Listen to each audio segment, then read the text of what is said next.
Hey, what's up, everybody? It's 4:20 p.m. Monday, June 20th. What day is it? June 18th. June 18th, Monday, June 18th, the day after Father's Day, and I have a confession. It has absolutely nothing to do with that drill. I was just laying there, and I thought I'd use it to get your attention, be real obnoxious. Hit me up with a like or a share or a comment or a question or a little wave or a thumbs up or fuck you, Jaredog, you suck.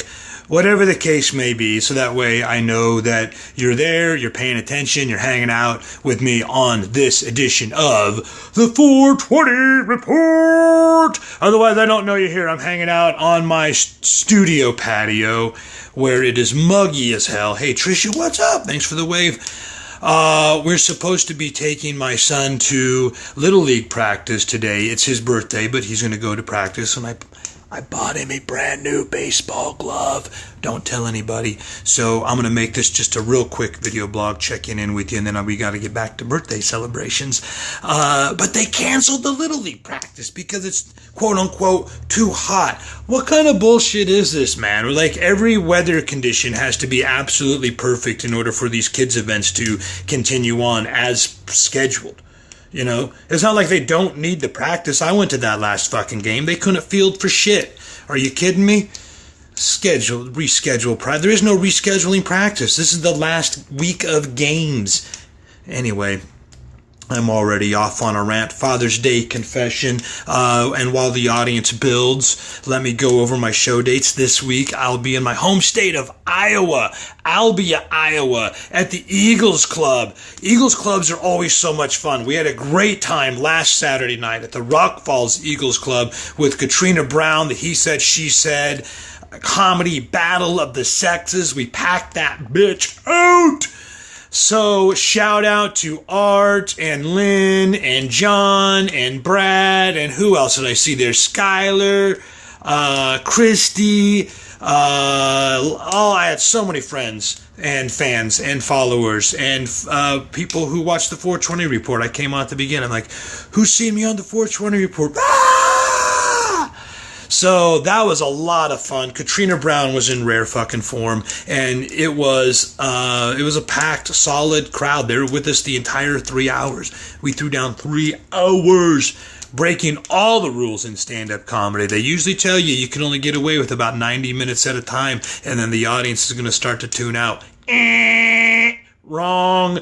The He Said, She Said comedy show, the Dirty Jokes and Magic Trick show, the Screwly Wed comedy game show that I do with Daryl Moon. These are 3-hour events. And that actually reminds me, that leads me into the confession that I want to make for Father's Day. First of all, I think Father's Day is a bullshit holiday. I really do. Oh, the other event I'm doing is Stoughton, Wisconsin, this Saturday, June 23rd, Lawns Tailgaters. I know I got a lot of fans, friends, and followers in the southern Wisconsin area, Janesville, Beloit, Clinton. All you guys, spread the word. Let them know Jared Dog's coming to town. Lawns Tailgaters this Saturday, Stoughton, Wisconsin. Get your tickets now. Hit up Ryan Schultz. Budman may or may not be there. I don't know if he's even allowed. He's a loyal viewer of the 420 Report. But I think Father's Day is a bullshit holiday. First of all, I didn't even realize that it was going on, and I was driving back from my gig yesterday. I'm on the road, and Mrs. Jaredog calls me up, and she's like, hey, what do you want to do for Father's Day? And I'm like, for what? She's like, what do you want to do for Father's Day? I'm like, my dad is dead. Like, Father's Day, what the fuck are you talking about? Like, I mean, I guess I was kind of vaguely aware of it, but it's not really something that I think about or even look forward to celebrating, let alone have a list in my head of the activities that I want to do. You know what I got to do for Father's Day? I got to grill my own fucking steak and take a nap, all right? Which is like a dream come true for me. That's really all I need in a day. Just, give me a steak, let me take a nap. That's all I need, man. I think Father's Day is a bullshit holiday. It was only invented by marketers as a way for moms to justify Mother's Day, which is where all the real money's made anyhow. It's so fucking funny. My wife had the exact same idea for Father's Day that she had for Mother's Day. Take the boys out. She's like, you should take the boys out for Father's Day so then you can spend some time alone together. And then, which is what on Mother's Day, she said, you should take the boys out. It would be so nice if I just had some alone time. Mind blown. Anyway. I think there must be a lot of bored guys out there, though, from the questions that Katrina and I got in the He Said, She Said comedy Battle of the Sexes. We do the Q&A where people can just write down pretty much anything on a piece of paper that we leave out on the tables, and they send it up to the stage, and then we just make up material on the fly. I know you've heard me talking about that before, probably ad nauseum. Some of you have seen that show. And it was a great crowd. We had some hilarious questions this last weekend at the Rock Falls Eagles Club. But it's like I said earlier, it's like, what the hell? Like, why are these guys complicating relationships so much? It's like I said earlier, give me a steak and let me take a nap, and then I'm a happy guy. That's pretty much all I fucking need. I'm good to go for 20 hours after that. A steak and a nap. That's all I need, man, and then I'll be in rare form. You know, I don't have the second win. I got like 9 wins. Whenever I feel like I'm tired, I've got like one more win in me after that. I feel like I've got a minimum 9 wins. Hey, thanks for the share. Ryan Schultz, what's up, buddy? I was just talking about bringing the one-man show. Actually, it's not the one-man show. That's what I did last Friday at Johnny's Tap in Munster, Indiana, which was a really fun crowd. We pretty much packed them in. There were a few empty seats right up front. Everybody's always scared to sit right up front at the comedy show. They're like, oh, he'll pick on you. He'll pick on you. It's like, listen, I just work with whatever the fuck happens in the entire environment, whatever's going on in the entire establishment. Just, you don't get excluded from that just because you're not in the front row, and you don't just get automatically included in that just because you are in the front row. The people who get my attention at a comedy show, the people who I make fun of, are the people who are being obnoxious assholes that obviously want the attention. Ryan, you know what I'm talking about. You know, like the time that I was there at Schultz's compound, there were plenty of obnoxious assholes that were craving the attention. They had porno going on the big screen in the back, for goodness sake. You know, you think it's just the people in the front row that I'm paying attention to when there's a giant dick ramming some girl from behind on a big screen in the exact eye shot from where I am on stage? Are you kidding me? Yeah, I only pay attention to the people in the front row. You're right. Anyway, not to get off on that rant. Hey, Susan. Hey, Debbie, what's up? It always confused me to see the 3-person names that come through here. Lorne, good to see you, man. You're coming to Lawns Tailgaters this Saturday, Stoughton, Wisconsin. You can get your tickets now if there are any left, and we will be joined by Paul Michaels, local radio show host, Jack Wild, a.k.a. Jack Herndon. I'm not sure what his real name is, but he'll be the special guest MC and host. Budman's in the house. I don't know if Budman will be there this Saturday at Lawns Tailgaters or not. From what I hear, a little bit of drama's going down at the compound. Drama's going down at the compound. This last Friday night, I was at Johnny's Tap in Munster, Indiana. And these really are my favorite places to perform. The nightclubs, the taverns, the neighborhood bars. You know, these are the types of places where I drive by and I'm like, this is where, you know, it reminds me of like maybe Rodney Dangerfield played back in the day, you know, before he made it big time. And I heard something really weird this last Friday. They're like, wow, this was so fun. This was great. I would never expected this here. I gotta be honest, you were a lot funnier than I thought you were gonna be. And it's like, it's so weird for me to hear. It's like, what the fuck did you think was gonna happen? Especially in this day and age where there's YouTube, there's Facebook, there's every other form of media that any comic who's anybody right now, like, you can just get on YouTube and see what kind of material they do. You can see the type of comedy they do. You can see whether you're going to relate to it or not. You can see whether they're going to fucking be funny or not. You can see what they're all about. It's right there. I do a fucking daily live video every single day at 4:20 p.m. Why? To give people an idea of what the hell Jared Dog is all about, so you know what to expect when you come to the show. And maybe I probably rant and rave a little bit too much on here. And so that's why people are like, I don't know whether it's going to be funny or not. Well, you have to know there's going to be interesting and engaging and exciting. And I'm constantly saying, go to my YouTube channel and check out 200 other fucking videos of me performing live for crowds, battling hecklers, whether they're in the front row or not. Putting up videos where I've got guys in the front row that are pissing their pants because they're laughing so goddamn hard. You know, just check it out. It's all right there on the YouTube channel. So it's always weird for me to hear people with a smartphone in their fucking hand go, you were funnier than I thought you were going to be. And maybe they did check it out on YouTube. And maybe they do watch the 420 Report on the daily. And it's always just more fun and interesting and exciting, and you laugh harder when you see the show live. That's definitely a true dynamic. You know, if you watch Comedy Central, if you watch some of the best comedians ever on an HBO special or a Comedy Central special or on a Netflix special or wherever you might see them, and then you go see them live, you're always going to laugh way harder. Well, not always. I don't want to say always. Odds are you're going to laugh way fucking harder in the live experience than you do when you just see the video or when you just see it on TV or when you just see it on, you know, HBO or a Netflix special. So that's why I recommend you come out to the show this Saturday night, Launch Tailgaters, Stoughton, Wisconsin. The Jared Dog Show is a hell of a lot funnier live and in person than it is in video form. Fucking guarantee you that. I'll give you your money back if you think otherwise. You know what? Actually, maybe I shouldn't do that because you smart asses in Janesville will be like, oh no, you said. No, I'm rescinding the money back guarantee. I'm not that fucking stupid.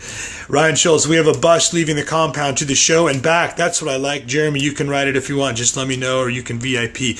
I might have to take you up on the VIP. You never know what's going to happen on the party bus leaving the compound. You know what I mean? It might 9 o'clock might roll around, and Jared Dog did a little too much partying on the Schultz's compound party bus. You know, no, man, that sounds like a great time, and that's what you got to do. You got to do the crazy, outrageous shit to get people into the shows. And I really appreciate the fact that these nightclubs, taverns, and neighborhood bars have outside-the-box thinkers like Ryan Schultz from Launch Tailgaters in Stoughton, Wisconsin, where they're bringing my show in this weekend. It really does. People say, I can't believe they would have something like this here. I didn't expect you to be that good. I thought they're having comedy here, him guy must suck. You hear that shit all the time, and it's so weird because what I think is, this place looks really cool. How much fun would it be to do a fucking show here? You know? I wonder what it would take to pack the place out. I hope we can make our schedules line up and make it happen. And it takes the outside-the-box thinkers, the bars, the taverns, the nightclubs that have people who want something new, something different, something exciting. They bring in a live comedy night. We're taking it out of the comedy clubs in the mainstream, in the big cities where you got to drive miles and miles and miles and miles. You know, you got to pay a whatever big-ass cover charge. You got to spend $8 for a fucking Budweiser. You're crammed in like sardines. You're probably next to the bachelorette party who won't shut the fuck up because they think the whole night is only about them. Or you could just go to Launch Tailgaters this Saturday night in Stoughton, Wisconsin, or whenever the Jared Dog Show is coming to a nightclub, tavern, or neighborhood bar near you, where we take that experience, we make it raw, unfiltered, audience interactive, and we bring it straight to you, right to your hometown bar. And that's my confession. I'm not even trying to make it big in the comedy business, you know? Rodney Dangerfield might have played those places. Richard Pryor, Sam Kinison, any of those guys that I grew up watching when they first started, that's pretty much what they did. They rolled around to all the crazy fucking saloons, roadhouses, strip clubs, anywhere and everywhere they could get on stage until they made it big time. And I'm not even trying to make it big time in comedy. All I'm trying to do is find 100 nightclubs, taverns, neighborhood bars, and pack them out week after week. That's my actual mission.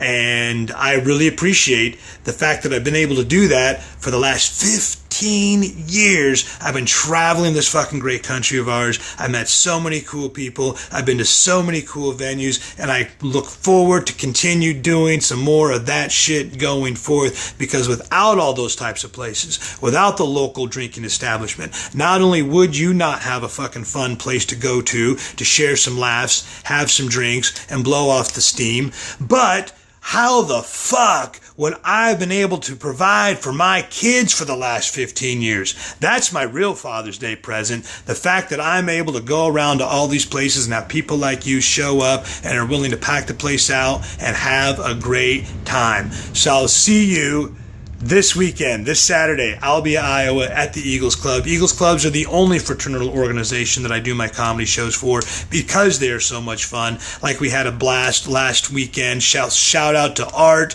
and everybody there at the Eagles in Rock Falls, Illinois. Shout out to everybody at Johnny's Tap in Munster, Indiana. And come see the show this Friday night at the Eagles Club in Albia, Iowa, and this Saturday night at Lon's Tailgaters in Stoughton, Wisconsin. You can also go on to my website, barcomic.com, and get a free copy of my CD, Totally Baked. I've only got a few more left, so go on there. I'll put the link in the description of the video just as soon as I wrap up. I'm going to do it here real quick. I had to make this a short one today because we got my kid's birthday in there. I'm celebrating.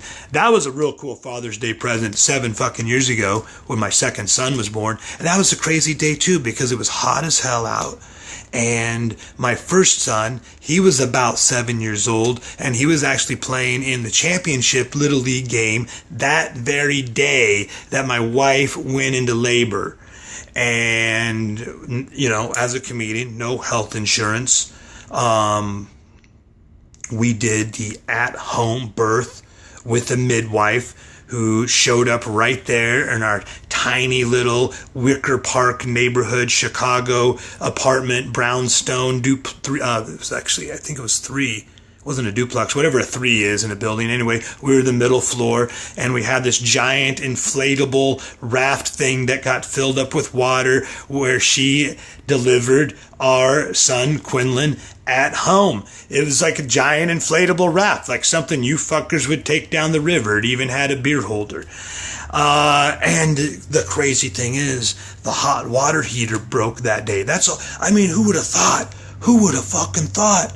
Just out of nowhere, that was the one day that the hot water heater would decide to completely malfunction. I couldn't get the pilot light relit whatsoever. Our landlord had disappeared. He said he would be around and do whatever it took to make it happen because he knew that we were planning this at-home birth.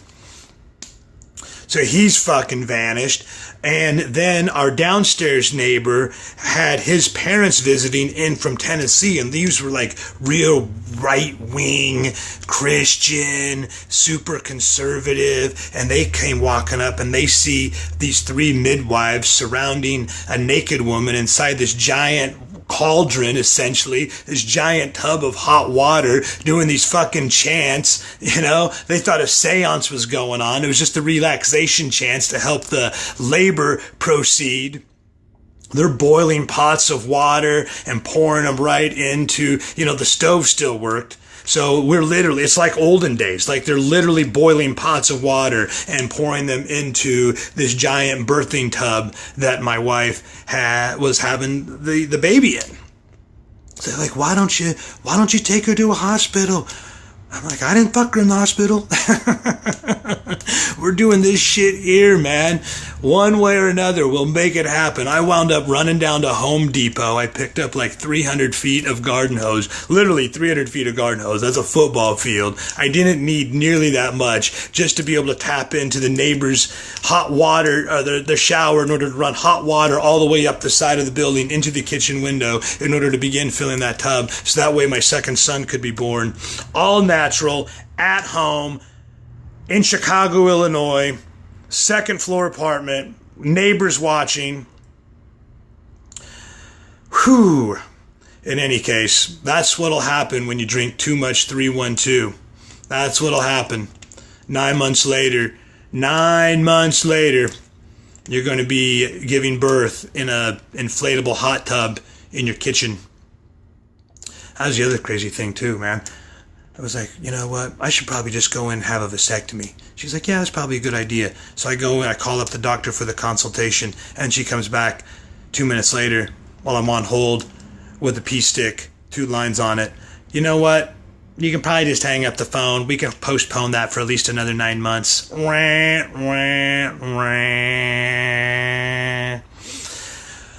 Whew! Thanks for watching today on this very special edition of the 420 Report, J-Dog's Father's Day Confession. I'll see you back tomorrow for Trivia Tuesday at 4:20 p.m. or as close as possible. Grab a copy of my CD, Totally Baked, at barcomic.com, and Dog Bless America.